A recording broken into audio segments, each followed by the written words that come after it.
ذات کے ذریعے جو کام ہوا،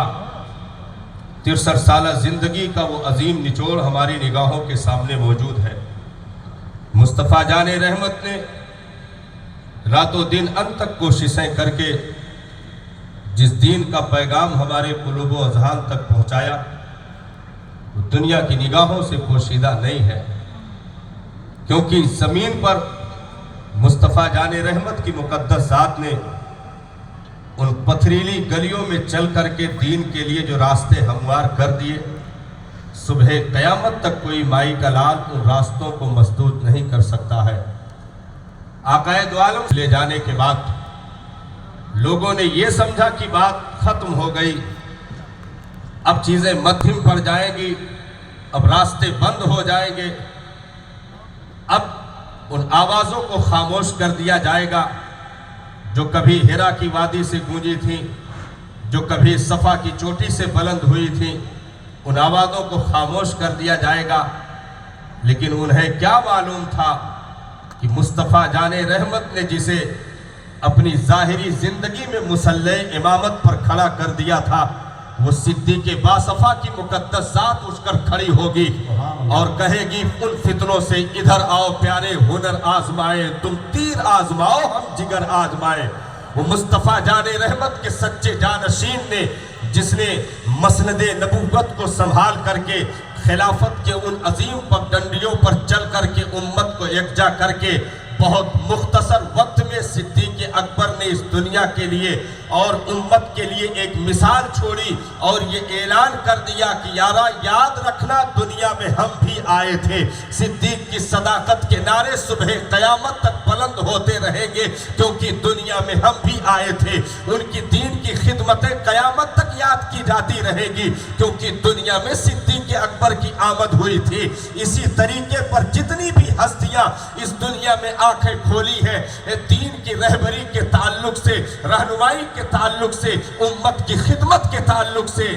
انہوں نے اپنے وجود کو ثابت کیا ہے، اور یہ اعلان آج بھی گونج رہا ہے کہ دنیا میں ہم بھی آئے تھے۔ غوث اعظم کی 11ویں مرغوں پر ختم نہیں ہو جاتی صاحب، بلکہ اگر بغداد کے دولہا کا نام ان زبانوں پر جاری ہو جائے تو ہم اپنے آپ کو مقدر کا سکندر سمجھیں، کیونکہ غوث اعظم اس عظیم بحر بے قرار ہستی کا نام ہے جس کا نام لینے کے بعد علم کی روشنی بھی ملتی ہے، تقوی کی روشنی بھی حاصل ہوتی ہے، طہارت کی روشنی بھی ملتی ہے، جہاں صفہ کے چبوترے کی یاد بھی تازہ ہوتی ہے، جہاں بدر کے گلیاروں میں گونجتی ہوئی صداؤں کی تمام تر وہ صداقتیں دکھائی پڑتی ہے۔ یعنی ایک وقت میں اگر غوث اعظم کی ذات کو مسلح پر دیکھا جا رہا ہے، اگر ایک وقت میں غوث اعظم کی زبان پر قرآن کی تلاوت دیکھی جا رہی ہے، تو دوسری طرف مصطفیٰ جان رحمت کے دین کو سنبھالا دے کر کے امت کو یکجا کر کے نبی کا پیغام پہنچانے والا سب سے عظیم رہبر و رہنما کی صورت میں بھی دیکھا جاتا۔ اللہ سبحان۔ تو اس دنیا میں حضرت صدیق اکبر نے آنکھیں بند کی، فتنوں نے یہ سمجھا کہ اب ہمیں دامن پھیلانے کا موقع ملا، اب ہمیں آزادی مل گئی، لیکن انہیں کیا معلوم تھا عدالت کے منصب پر بیٹھنے والی ذات عمر فاروق اعظم کی صورت میں اٹھ کر کھڑی ہو جائے گی۔ حضرت فاروق اعظم نے آدھی دنیا تک اسلام کے پرچم کو لہرا کر کے اور مصطفیٰ جان رحمت کے دین کا پیغام عام کر کے ایک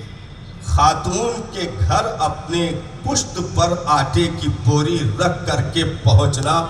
اور ٹمٹماتے چراغوں کی روشنی میں بیٹھ کر کے امت کے لیے آنسو بہا دینا، حضرت فاروق اعظم نے یہ ثابت کر دیا کہ دنیا میں ہم بھی آئے تھے، کیونکہ کھانے پینے مر جانے کا نام امت نہیں ہے، بلکہ اپنے پیچھے یادوں کو چھوڑ جانے کا نام امت ہے، کیونکہ ہمیں اوروں سے کوئی غلا اور شکوہ نہیں۔ رب نے ہم جیسوں کو اگر دین کا عطا کیا ہے، مصطفیٰ کی نوکری میں ہم گنہگاروں کا نام شامل کیا ہے۔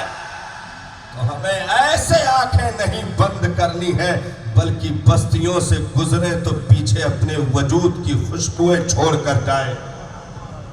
کیونکہ دنیا میں یہ ثابت کرنا ہے کہ ہم بھی آئے تھے۔ محل بنانے سے ثابت نہ ہوگا کہ ہم آئے تھے۔ جاگیریں تو صاحب نیلام ہو گئی، دنیا میں ہیرے جواہرات کی قالینیں چھوڑنے سے ثابت نہیں ہوگا کہ ہم آئے تھے، کیونکہ قالینیں تو پھٹ کر بکھر گئی۔ ارے دنیا میں ثابت یہ نہیں ہوگا کہ سونا اور چاندی کا مالک کون زیادہ بن کر رہا، بلکہ دنیا میں وہ نام باقی رہے گا صاحب کہ غریبوں کو جو ہے رہبری دے کر کے جھوپڑیوں میں رہنے والوں کی آہوں اور سسکیوں کو خاموش کر کے، غریبوں کو اپنی ان شفقتوں کی انگلیاں دے کر کے، ان کو کلیجے سے لگا کر کے، جس نے بچتے ہوا کو جوانی عطا کر دی ہو، جس نے مٹی ہوئی سنتوں کو زندہ کر دیا ہو، جس نے گونگی زبانوں پر قرآن کی تلاوت کو جاری کر دیا ہو، تو جاگیریں تو کھنڈرات میں تبدیل ہو جائے گی، لیکن یہ تبلیغ سانسیں بند ہونے کے بعد بھی کبھی خاموش نہیں ہو سکتی ہے، کیونکہ تبلیغ کرنے والا تربت میں چلا جائے گا، اس کے گنبد کو دیکھ کر دین کا کلمہ پڑھا جائے گا، اس کی ترکی